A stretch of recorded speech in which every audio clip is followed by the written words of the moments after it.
На працягу тыдня маладыя людзі працавалі на могілках, чысцілі іх ад моху і галінак.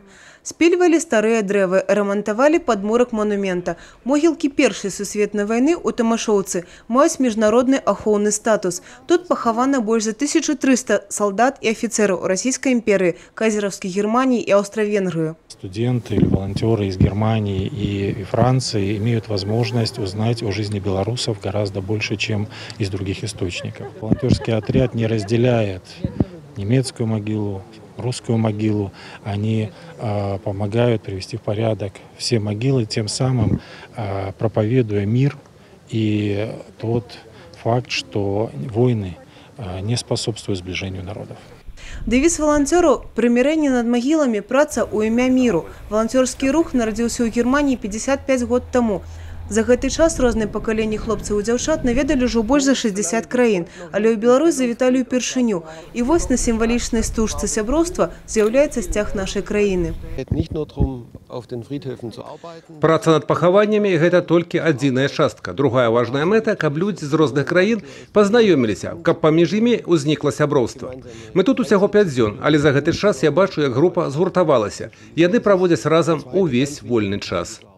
Мітынг рэквіем як даніна памяці загінулым. Па традыцыі салдат розных армій у Першую сусветную вайну хавалі разам. Разам на 2 мовах учыць зварот моладзі да равеснікаў. Яшчэ адна традыцыя – старадаўняя салдацкая песня «Быў у мяне сябар».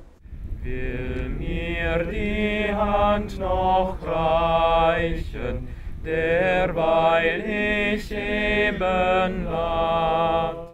Іан Шнэбель ужо ў другі раз становіцца удзельнікам валанцёрскага лагера. У мінулым годзе малады чалавек працаваў у Славеніі. Хлопец расказвае, галоўная мэта для яго – аддаць даніну памяці тым салдатам.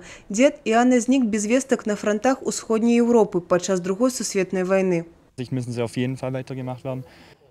Гэтую працу трэба працягваць, таму што можна шмат чаго вывучаць у тэорыі, можна шмат чаго прачытаць, але даведацца асабістай гісторыі людзей можна толькі ў тым месцы, дзе ўсё адбывалася.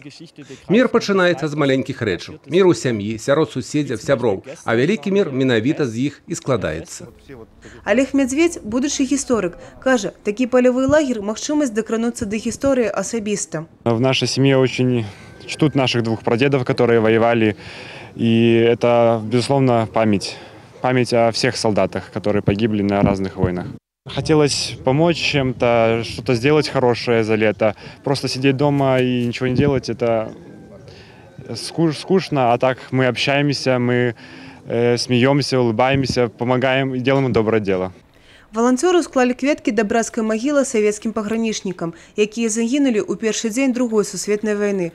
Ужо праз 2 тыдні удзельнікі лагера адправяцца ў Бярозу. Жахлівыя старонкі гісторыі нельга перапісаць, але можна не дапусціць іх паўтарэння. Евгения Мороз, Юрий Плинда, телерадиокомпания «Брест».